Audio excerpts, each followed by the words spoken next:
Para bruder, para suster, Bapak Ibu, saudara-saudari yang terkasih, rekan-rekan muda, orang muda Katolik, Paroki Santo Yusuf Pati, juga Paroki Administratif Maria La Saleh Juwana yang terkasih, berjumpa kembali kita di dalam inspirasi mingguan.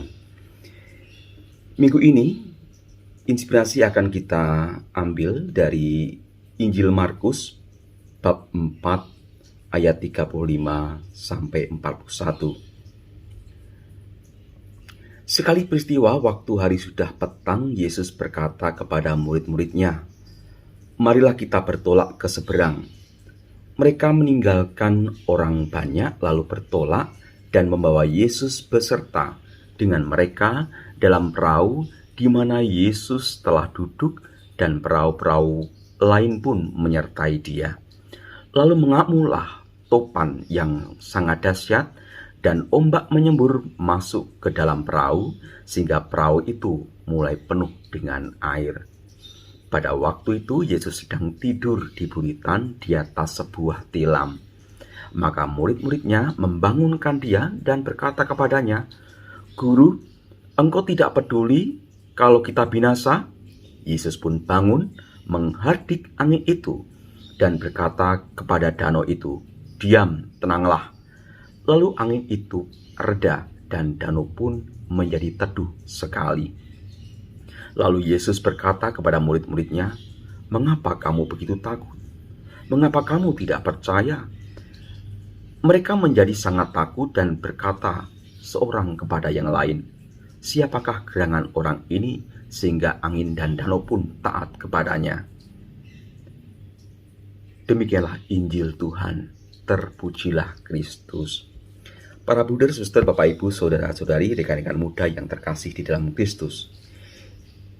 Penulis Injil Markus menempatkan kisah ini setelah kita minggu lalu mendengarkan warta tentang sabda Yesus melalui perumpamaan tentang biji sawi.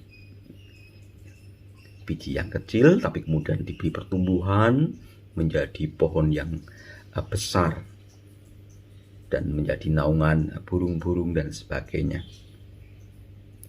Maksudnya apa? Tentunya penulis Markus ingin menegaskan kepada kita semua, memberikan peneguhan bahwa apa yang dikatakan oleh Yesus itu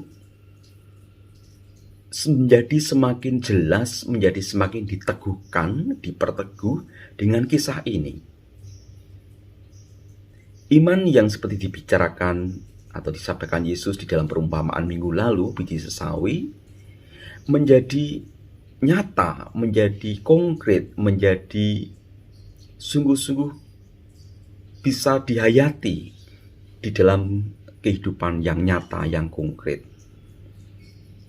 Iman yang hendaknya bertumbuh, orang yang selalu mengandalkan Allah, orang yang selalu percaya pada perlindungan Allah, ibarat iman yang kemudian semakin hari semakin kuat, ibarat biji sawi yang kemudian menjadi besar.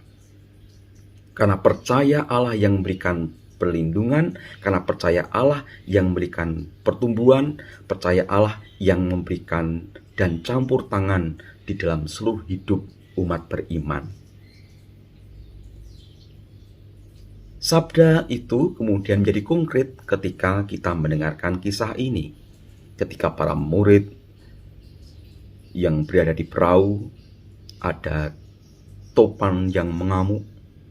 Di situ juga ada kepanikan karena air sudah mulai mengenangi perahu itu. Yesus dikatakan di sana sedang tidur di buritan di atas buah tilam. Orang yang bisa tidur dengan nyenyak adalah orang yang punya hati nurani yang bersih, percaya akan perlindungan Tuhan, percaya bahwa Tuhan akan campur tangan, percaya bahwa Allah tidak pernah akan meninggalkan. Juga di saat-saat yang sulit.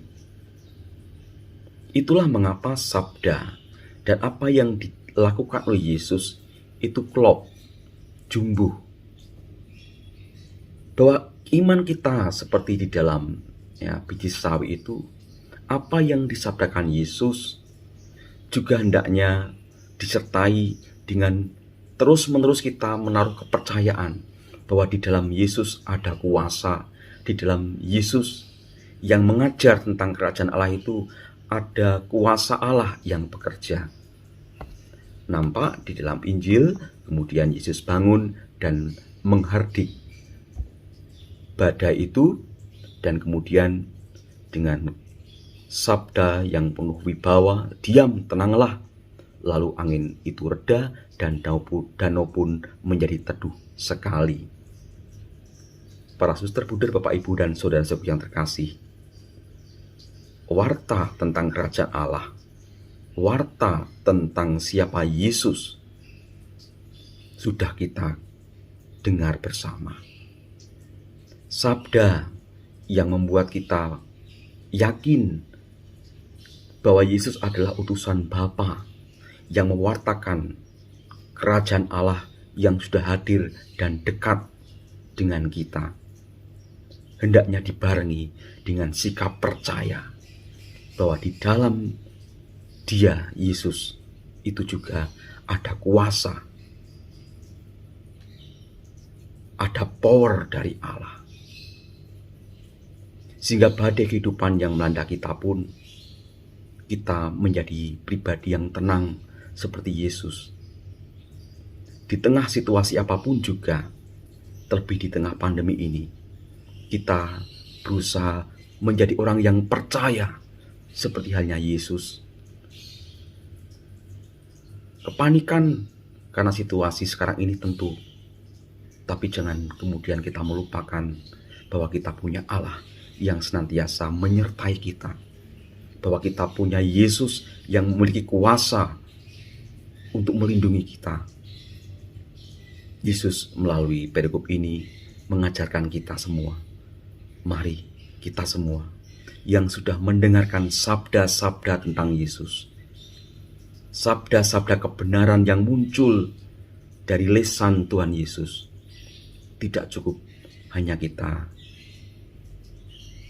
ingat, hanya kita resapkan begitu saja tanpa dibarengi dengan kepercayaan bahwa Dia punya kuasa seperti yang telah disabdakannya itu. Di tengah badai kehidupan yang tidak menentu, ada Yesus yang senantiasa punya kuasa, yang akan melingkupi kita, yang akan menyertai kita bersama Bapa yang senantiasa melindungi umatnya. Kita diminta untuk menambah kepercayaan kita, agar kita mengandalkan satu-satunya kekuatan dan perlindungan pada Allah. Itulah inti dari keimanan kita. Tuhan memberkati.